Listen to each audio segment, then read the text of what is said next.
Kia ora, g'day, welcome back. I'm going to jump straight into these questions, comments, maybe statements that I've received, and we'll put them up in a video. Hopefully they help. G'day Joe, my selection course has been brought forward by several months. I'm concerned that I won't have enough time to prepare to finish my training properly. What are your thoughts? Should I reassess and reapply or do a different selection? Reassess or reapply? I'm assuming you mean should you reapply for a different selection course rather than the one that you maybe, I don't know, if you're confirmed and currently panelled for this selection course, which has now been brought forward by several months, then I would say stick with it unless you are just not passing any of the physical requirements that you know you're going to be needing to do on day one. Like if you are currently not passing any of those and you think there is no way you're going to be able to pass those by the time your selection course comes around, like I don't know how long several months is, and I don't know how long you've been training for, your training history, but if you've been blitzing all of that and you are well under the times for what you need to do for those, particularly for those day one activities, and if you're confident with your navigation and your other fieldcraft skills, etc., I don't see any reason to postpone it. I don't see any reason to delay it and then apply for another one. That's just my take. If, however, you are at a real low baseline in terms of your physical prep and training and standards and the timing, by the time your selection course comes around, you just know even if you're training 2 times a day, whether you're working full-time or whatever, that you're just not going to be up to scratch, then yeah, then maybe, you would know that better than I do. Concerned that you won't have enough time to prepare. I mean, at the end of the day, even if you are a well-oiled machine and you've been training consistently and doing really well and seeing the progress, my experience has been it's always normal for people to feel like they could have done more. I've always felt like that. Oh man, I could have trained and prepared more. I could have done more of this, could have done more of that. And I think that's just a normal thing to feel. At the end of the day, the proof is in regards to when you step foot on the start line of selection and you are then tasked with the first lot of activities and whether or not you can get through them and pass them and get through that first day. So yeah, I'm going to put that back in your court, in terms of do I think you should reapply. There's lots of unknowns that I don't know in relation to your situation and where you're at. Granted, I haven't come back to you to ask for more detail because I do get hit up with quite a lot of questions. So I'll leave this generic response here, and then hopefully there's enough information contained within it that you can take and run with it and then, make your own decision. Be empowered to make that own decision of yours, because ultimately it's going to be, this is your career choice.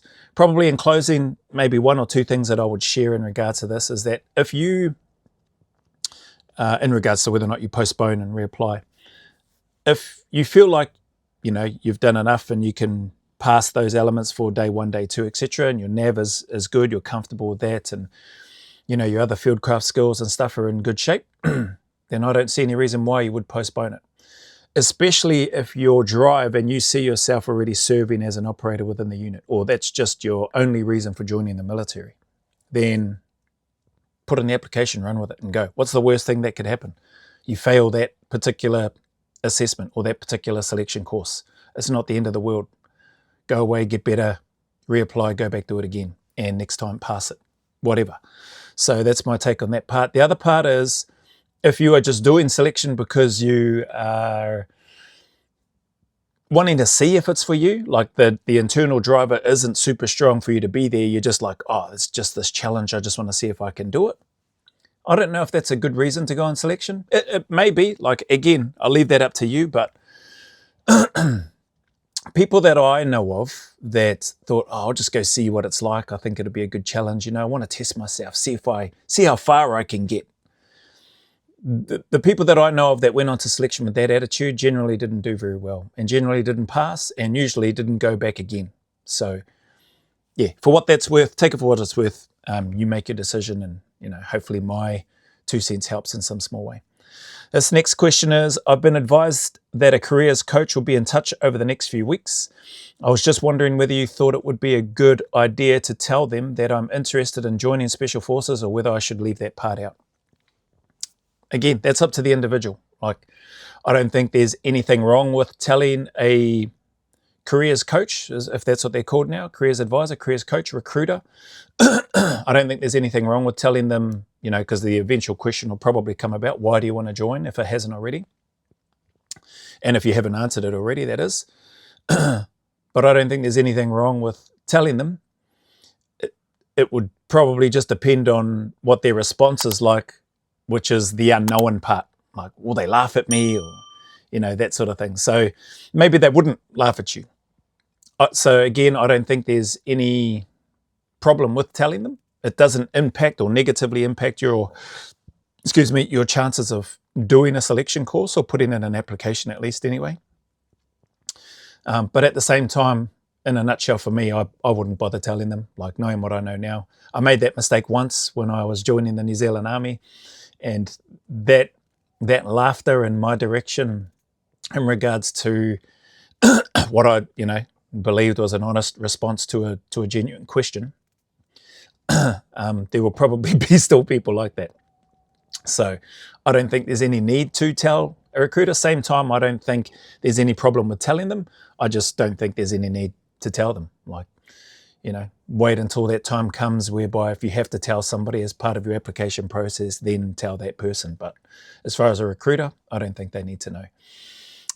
With regards to, telling them and there not being an issue with it, not affecting your chances of getting on a selection, or at least putting in your application, I think there would be people that may also be, aside from laughing at you, I think there would also be people that would probably have really good intentions of wanting to try to give you some advice and guidance on what you should do and not do in preparation for selection, but who have likely never ever done selection and who probably will never do selection. So, again, that's probably those things that I would say to factor in and to consider. Ultimately up to you whether or not you tell the recruiter or the careers coach what your intentions are when that question comes about. But I'd just keep it tucked away in your back pocket and pull it out as and when and if you need to.